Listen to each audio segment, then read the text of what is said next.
Olá, seja muito bem-vindo ao canal Logísticas. Eu sou o Jefferson Carlos, técnico em Logística e tecnólogo em Comércio Exterior, e nesse vídeo eu vou te explicar tudo sobre o conhecimento de transporte aéreo. Você vai entender cada ponto desse documento tão importante na área de transporte.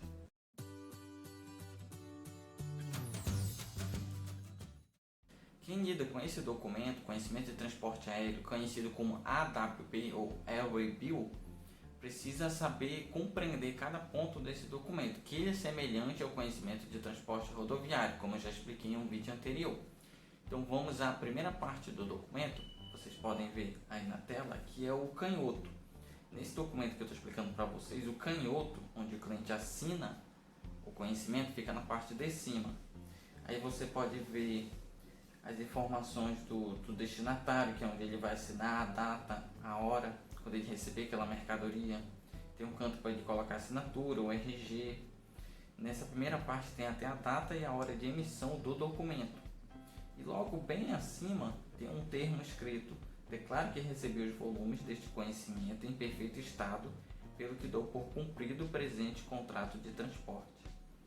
Toda vez que um cliente ele assina o documento, ele está comprovando que aquilo que está no documento ele recebeu, conforme a quantidade de volumes e o peso que está descrito ali no conhecimento de transporte. Caso ele vá fazer alguma reclamação, ele precisa fazer na hora do recebimento. Assina o documento, porém escreve uma ressalva, faltando um volume, faltando um item, uma caixa que estava molhada, avariada. Então ele precisa fazer ressalva na hora do recebimento daquela carga que ele está recebendo, no caso aqui da companhia aérea. Na segunda parte do documento nós temos informações como a logo da empresa, no caso a logo da companhia aérea. Você pode ter Latam, Azul, Gol. Ao lado você tem informações como DACT, documento auxiliar de conhecimento de transporte eletrônico, nesse caso é o modal aéreo. Tem a quantidade de folhas desse modal, tem o modelo dele, a série, o número do conhecimento, assim como a nota tem um número, o conhecimento também tem, a data e hora de emissão, a inscrição da SUFRAMA do destinatário também pode ser colocada. Ao lado tem o QR Code. Os conhecimentos de transporte agora todos eles estão vindo com o QR Code para você fazer leitura com a câmera, e aí a câmera já te dá um link para você entrar no site da Cefaz e visualizar todas as informações daquele documento. Mais abaixo você tem um código de barra. Todo documento ele tem um código de barra, assim como a nota fiscal. Ao lado você tem o tipo de documento, que é um CDE normal, o tipo de serviço, nesse caso é normal, e informações como o site da Cefaz, onde você pode consultar aquele documento. Você tem o Código Fiscal de Operações e Prestações, que nesse caso é 6351, prestação de serviço de transporte para execução de serviço de mesma natureza, um serviço de transporte. Tem um protocolo para autorização de uso, que são os números, que a própria Cefaz dá quando o emissor do conhecimento ele faz. Você tem, ponto importante, o início da prestação de serviço, que nesse caso é Manaus, e o término, que é Guarulhos. Significa que essa carga nesse modal aéreo está saindo desse trecho, Manaus-Guarulhos. Em seguida nós temos outras informações importantes, como por exemplo, de forma repetida, tem o início e o término da prestação. Você tem as informações do remetente da carga, a pessoa que está enviando, e tem as informações do destinatário, a pessoa a qual se destina aquela carga. Você tem mais abaixo as informações do tomador do serviço, ou seja, para esse transportador do modal aéreo tem alguém que vai pagar por esse serviço. Se caso esse transportador do modal aéreo, Gol, Latam, Azul, estiver prestando um serviço para um transportador, e esse transportador estiver prestando serviço para o cliente em si, o dono da carga, o que vai acontecer? Como essa companhia aérea vai estar prestando um serviço para um outro transportador, ela vai ser um terceirizado dele, ela vai preencher esse conhecimento aéreo de forma diferente. No expedidor, ela vai colocar as informações do transportador que está deixando a carga para ela, que vai estar enviando, no caso, por exemplo, em Manaus, as informações do transportador, que ele está prestando serviço em Manaus, e lá no recebedor ele vai colocar as informações da equipe desse mesmo transportador que vai estar recebendo lá em Guarulhos, que vão retirar e vão em si fazer entrega ao destino final, ou seja, esse modal aéreo ele está fazendo um redespacho de carga, apenas fazendo um trecho do total do percurso da carga, que é o redespacho. Então, só para deixar bem claro, um cliente, por exemplo, em São Paulo, ele quer levar uma carga, ele vendeu uma carga para alguém em Boa Vista, por exemplo, ele contrata um transportador. Só que o transportador, por conta da rapidez, ele contrata um terceirizado, que é a companhia aérea, um exemplo. Então, o transportador ele emite o conhecimento dele, conhecimento de transporte eletrônico, que é o TACT, como rodoviário, e ele entrega a carga para a companhia e a companhia aérea faz um trecho de todo o percurso total. A companhia também precisa emitir um documento. Aí eles emitem a AWB, onde eles vão fazer um redespacho, apenas um trecho do percurso total. E aí quando eles vão emitir a AWB, eles preenchem na AWB deles a parte que está escrito expedidor e recebedor. Quando eles preenchem só essas duas partes debaixo, eles estão indicando que eles estão fazendo um redespacho. Lá no conhecimento original, que é o do transportador, quando ele for preencher, ele vai preencher os dados do remetente e do destinatário da carga, indicando que ele que vai fazer o trajeto total, só que parte desse trajeto ele contratou um terceirizado. Isso que a gente chama de redespacho de carga, né? Terceirização. Em seguida, a gente tem as informações da carga. Você tem um produto predominante, pode ser carga geral, alimento perecível, peças. Você tem o valor total da carga, que é a mesma coisa que o valor total da nota.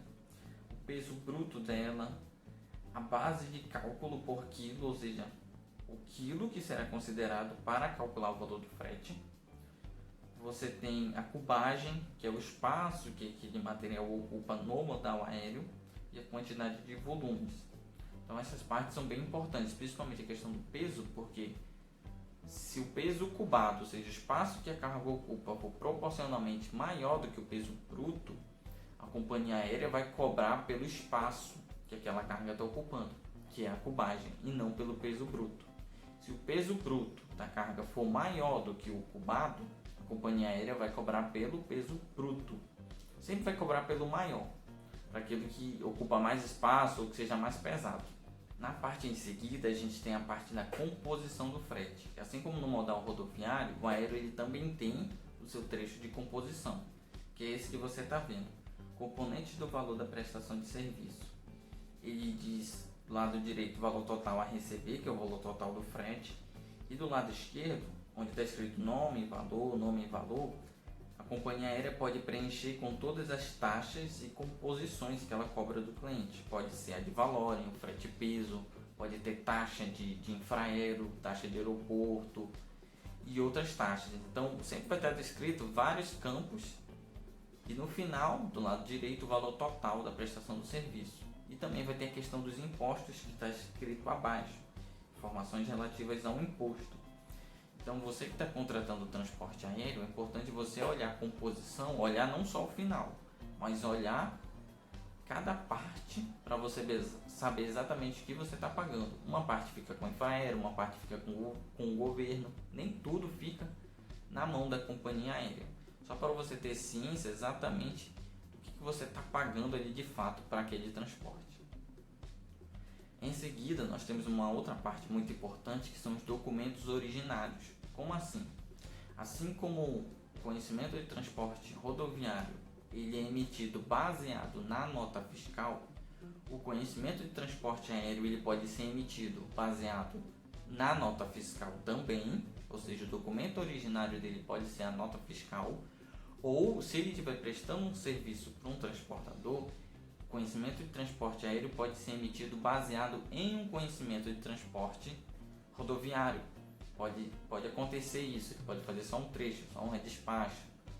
Então, nessa parte você pode ver documentos originários. Sempre vai ter o tipo de documento, se é nota fiscal, se é DACT, o CNPJ do emitente do documento originário, a série do documento, ou seja, a chave daquele documento. Então, nessa parte, sempre quando eu particularmente quero saber de onde eles tiraram aquela AWB, eu sempre olho a chave.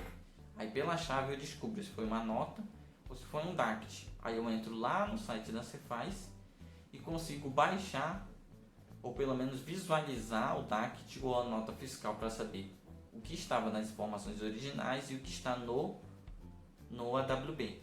Outra parte bem interessante que na AWB tem, mas no conhecimento de transporte rodoviário não tem, é o seguinte, que é essa que você está vendo, previsão do fluxo de carga.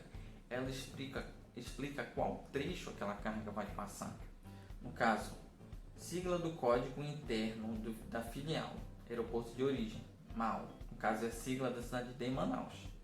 Ao meio, você tem sigla ou código interno de filial, porto, estado, aeroporto de passagem. Se aquela carga sair de Manaus for passar por algum outro aeroporto, para depois chegar ao destino final, eles vão colocar aqui no meio a sigla do aeroporto de passagem. E aí do lado direito você tem sigla ou código interno da filial, porto, estado, aeroporto de destino. Nesse caso está escrito GRU, que é Guarulhos, a sigla de Guarulhos. Agora eu sei que essa carga sairá de Manaus e irá direto para Guarulhos. Não tem nenhum aeroporto de escala. Caso tenha, eles vão colocar bem no meio.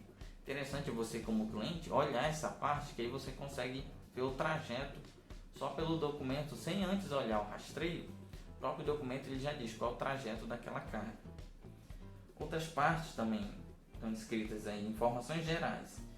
Nessa parte em branco, nesse quadradinho, geralmente tem uma lei, né, que autoriza o uso do CTE, ou então talvez explique que esse conhecimento é um complementar de outro documento. Então nessas informações gerais podem ter várias coisas importantes a respeito daquela carga em específico. Nessa última parte, que inclusive não tem um canhoto, porque o canhoto ficou lá na parte de cima do documento, nessa última parte nós temos outras informações importantes. Veja comigo, bem detalhadamente. Informações gerais, que é onde são preenchidos dados específicos daquela carga de forma manual muitas vezes.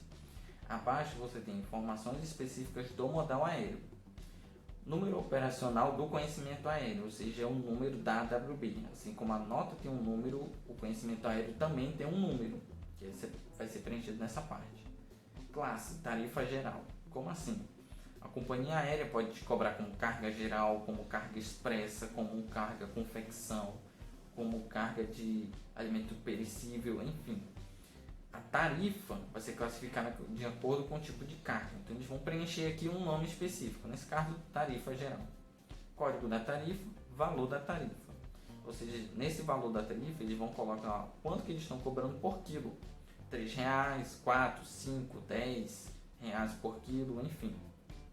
Abaixo do lado esquerdo nós temos o número da minuta, que é um outro documento interno ali da companhia aérea, na verdade. Ao lado você tem retira, está escrito sim e do lado não. O que isso significa? Se o cliente vai retirar carga no aeroporto, ele escreve sim. Se o cliente não vai retirar carga no aeroporto, ou seja, ele quer que entregue, ele vai escrever não. Basicamente isso. Ou ele vai informar para o atendente vai preencher isso no conhecimento, né? Não vou retirar, ele quer que entregue no destino final. Dados relativos à retirada da carga. Nesse caso aqui está escrito aeroporto, significa que a carga vai ser retirada no próprio aeroporto de destino, nesse caso de Guarulhos. O cliente que solicitou a carga, ele vai retirar no aeroporto de Guarulhos, que é onde vai essa carga. Abaixo nós temos características adicionais do serviço. Serviço convencional. Você tem um expresso, você tem o próximo dia. Aí depende da companhia aérea, que muitas vezes muda a nomenclatura. Data prevista para entrega. Natureza da carga, você pode ter as dimensões. O código do manuseio, que é algo mais interno. E abaixo, uso exclusivo para o emissor do CTE. Então, às vezes tem uma lei, como ocorre nesse caso, e depois um outro espaço reservado ao fisco. Então, se você observar no CTE, você já consegue em alguns pontos perceber de onde vem a carga, para onde vai, se ela vai passar por algum aeroporto intermediário, quem é o remetente, quem é o destino daquela carga, ou quem está autorizado a receber aquela carga, como eles colocam no recebedor. Você tem peso, volume, medidas, composição do frete. Então, tem vários componentes que, se você ler detalhadamente, você consegue compreender muita coisa, quase tudo daquela carga. Então, pessoal, esse foi o vídeo sobre AWB, Highway Bill, né, conhecimento de transporte aéreo. Espero que você tenha entendido. Se você não compreendeu alguma parte, volte lá para o início. Eu sei que eu falei um pouquinho rápido, mas é porque ele é tão detalhado esse documento que eu não queria estender tanto o vídeo, deixar ele tão grande. Então eu acelerei um pouquinho aqui nas minhas palavras. Espero que você tenha entendido. Qualquer coisa, volta ali para o início, mas não deixa de se inscrever nesse canal, de ativar o sininho das notificações para os próximos vídeos que virão. Então, até a próxima.